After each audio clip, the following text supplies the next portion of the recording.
Hello student. मैं शालू Kamat government college अंता zoology assistant professor. आज हम नया टॉपिक स्टार्ट करें, वो है रेस्पिरेटरी सिस्टम। तो रेस्पिरेटरी सिस्टम ये बीएससी थर्ड ईयर का टॉपिक है, जो कि एग्ज़ाम वे में काफ़ी इंपॉर्टेंट क्वेश्चंस में पूछे जाते हैं, कंपटीशन में भी। तो चलिए स्टार्ट करते हैं। आज हम रेस्पिरेटरी का पार्ट 1 पढ़ेंगे। तो चलिए स्टार्ट करते हैं। रेस्पिरेटरी सिस्टम क्या होता है? The respiratory system also respiratory apparatus या ventilatory system is a biological system that consisting of specific organ and structures used for gaseous exchange in human। यानी रेस्पिरेटरी सिस्टम वह सिस्टम है जिसके दौरान ह्यूमन के अंदर गैसेस का आदान प्रदान होता है एक पर्टिकुलर ऑर्गन के द्वारा। रेस्पिरेटरी सिस्टम में बहुत सारे ऑर्गन्स होते हैं, बहुत सारे सिस्टम्स इसमें शामिल होते हैं, जैसे कि नोज़ और nasal cavity, pharynx, larynx, trachea, two bronchi, bronchioles and two lungs. ये सारे ही कंपोनेंट मिलकर रेस्पिरेटरी सिस्टम का निर्माण करते हैं। तो चलिए सबसे पहले स्टार्ट करते हैं फर्स्ट पार्ट, नोज़ और उसकी नेजल कैविटी। पोजीशन देखें तो it is the main route of the air entry. Nose से ही हवा जो हमारे बॉडी में प्रवेश करती है। Two cavity divided by the septum. Nose को डिवाइड करने वाले बीच में एक सेप्टम होता है। Anteriorly it consist hyaline cartilage. आगे के भाग में हाइलिन कार्टिलेज होती है। नोज की जो रूफ होती है वो इथमोइड बोन से बनी हुई होती है। नोज का जो फ्लोर होता है वो माउथ के ऊपर बना हुआ रहता है, माउथ की रूफ पर बना रहता है। मीडियल वाल जो होती है वो सेप्टम से बनी हुई होती है और लेटरल वाल जो होती है वो मैक्सिला से बनी हुई होती है नेजल की। अब है respiratory function of the nose. The first of the it is the first of the respiratory passage, यानी ये सबसे पहला रास्ता है हवा का प्रवेश करने में।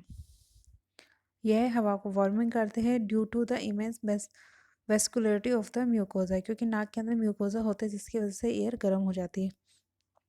इट फिल्टरिंग एंड क्लीनिंग, जो नोजल कैविटी होती है, नोज होती है, वो हवा को फिल्टर करती है और क्लीनिंग करती है। किसके हेल्प से? With the help of hairs. Nose के अंदर जो छोटे छोटे हेयर्स होते हैं उसकी वजह से बड़े पार्टिकल्स ट्रैप हो जाते हैं और हवा फिल्टर होकर नाक के द्वारा शरीर में प्रवेश करती है।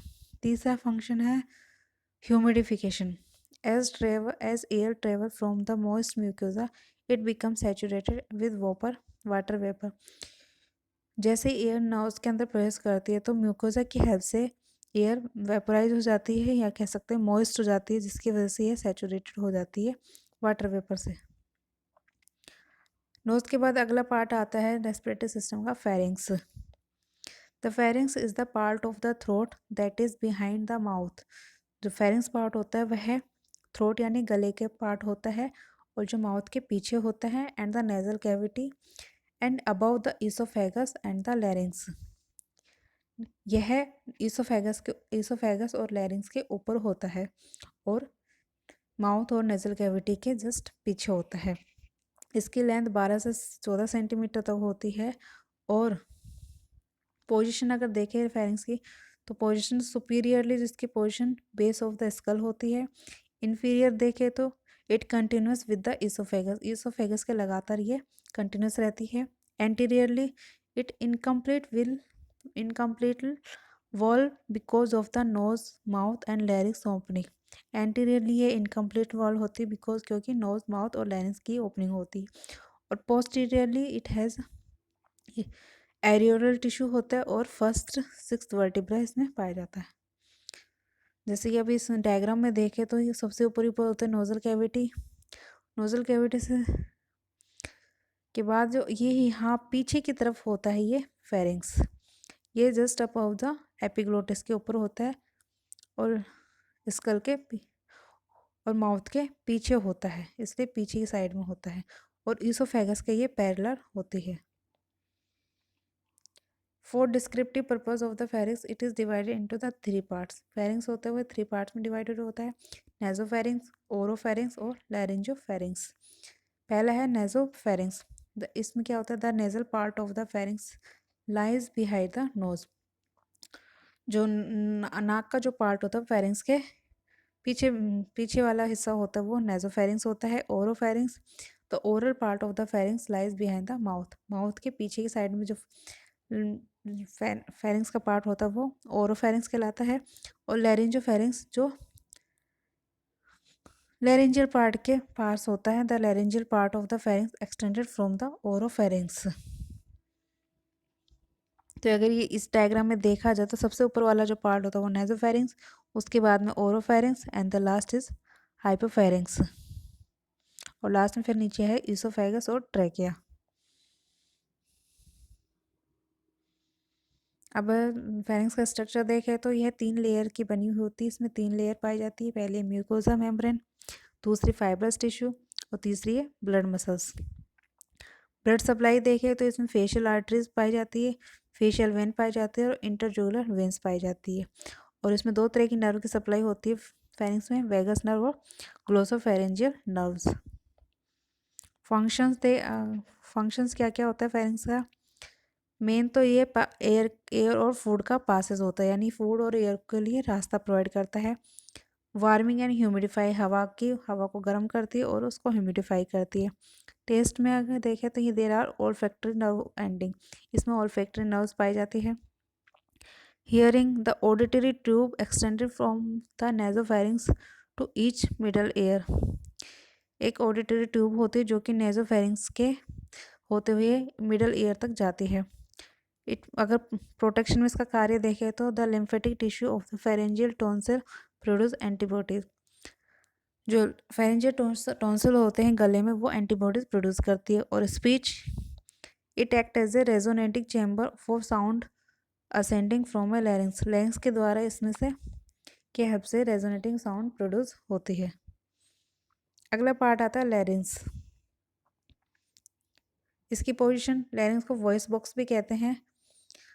It extended from the root of the tongue, जो कि टंग की जो लास्ट रूट होती है, जड़ होती है, वहाँ से लैरिंग्स का फॉर्मेशन होता है। It lies in the front of laryngopharynx at the level of the 3rd, 4th, 5th, 6th of cervical vertebra. इसकी जो पोजीशन है वह लैरिंजोफेरिंज के पास होती है और तीसरी, चौथी, पांचवी, छठी सर्विकल वर्टिब्रा के आसपास होती है। Until the puberty, there is a little difference in the size of the larynx between the sexes. It grow larger in males. Males में ये larynx ज़्यादा बड़ा होता है, फीमेल्स में कम होता है। Superiorly, अगर इसके सुपीरियर साइड पे देखा जाए larynx के, the hyoid bone and roof of the tongue होती है। Inferiorly, it continues with the trachea. Anteriorly, the muscle of the neck, and the posteriorly, the laryngopharynx and 3rd to 6th cervical vertebra इसमें पाई जाती है। Structure में देखें तो larynx is composed of several irregular shaped cartilage attach to each other by ligament and membrane. Larynx में बहुत सारी इरेगुलर शेप्ड की कार्टिलेज होती है जो एक दूसरे से लिगामेंट और मेम्ब्रेन के द्वारा जुड़ी हुई रहती है। इसमें 3 प्रकार की कार्टिलेज होती है, थायरॉयड कार्टिलेज, क्रिकोइड कार्टिलेज और एरिटेनॉइड कार्टिलेज। ये तीनों ही कार्टिलेज हाइलेंड कार्टिलेज कहलाती है। एक और होती है एपिग्लोटिस, जिसके अंदर इलास्टिक फाइब्रो कार्टिलेज पाई जाती है। तो सबसे पहले है थायराइड कार्टिलेज। नाम से पता चले ये कार्टिलेज थायराइड के पास होगी। This is the most prominent and it consist of 2 flat piece of the hyaline cartilage and fused anteriorly forming Adam's apple. यह कार्टिलेज एडम एपल बनाती है, जो कि मेल्स के अंदर तो गले के पास जो उभरा हुआ भाग रहता है थोड़ा पॉइंटेड, वो एडम एपल होता है। सेकेंड है cricoid cartilage. This lies below the thyroid cartilage and composed of hyaline cartilage. यह थायराइड कार्टिलेज के पीछे उपस्थित रहती है और हाइलेंड कार्टिलेज की बनी हुई होती है। अगली है arytenoid cartilage. There are 2 roughly pyramid shaped hyaline cartilage situated on the top of the broad part of the cricoid cartilage। जो ये एरेटिनॉइड कार्टिलेज होती है पिरामिड शेप्ड की होती है और क्रिकोइड कार्टिलेज के ऊपर बनी हुई रहती है। अगला है epiglottis. This is a leaf like shaped fibroblastic elastic. इसका जो स्ट्रक्चर है वो लीफ जैसा होता है, पत्ती जैसा होता है, और ये फाइब्रो इलास्टिक कार्टिलेज की बनी हुई होती है। It is attach to the inner surface of the anterior wall of the thyroid cartilage. यह थायराइड कार्टिलेज के एंटीरियर वॉल से जुड़ी हुई रहती है। ब्लड और नर्व सप्लाई कौन कौन सी होती है? Superior and inferior laryngeal arteries पाई जाती है, थायराइड वेन और सुपीरियर लैरिंजियल नर्व्स इसमें पाई जाती है। अब इसमें देखिए कौन कौन सी कार्टिलेज होती है। जो ग्रीन कलर है यह एपिग्लोटिस होता है, साइड में थायराइड कार्टिलेज पाई जाती है। ब्लू कलर की है वो अरेटिनोइड कार्टिलेज होती है। येलो कलर की यह है जो क्रिकोइड कार्टिलेज है, और पर्पल कलर का इसमें जो हल्का सा लाइट पर्पल कलर है वह कॉर्निकोइड कार्टिलेज होती है। अब इनके फंक्शंस देखें तो जो लैरिंग्स होता है वह साउंड प्रोड्यूसिंग ऑर्गन होता है, इसमें से आवाज़ उत्पन्न होती है, और it protection of the lower respiratory tract, और यह रेस्पिरेटरी के लोअर पार्ट को प्रोटेक्ट करता है।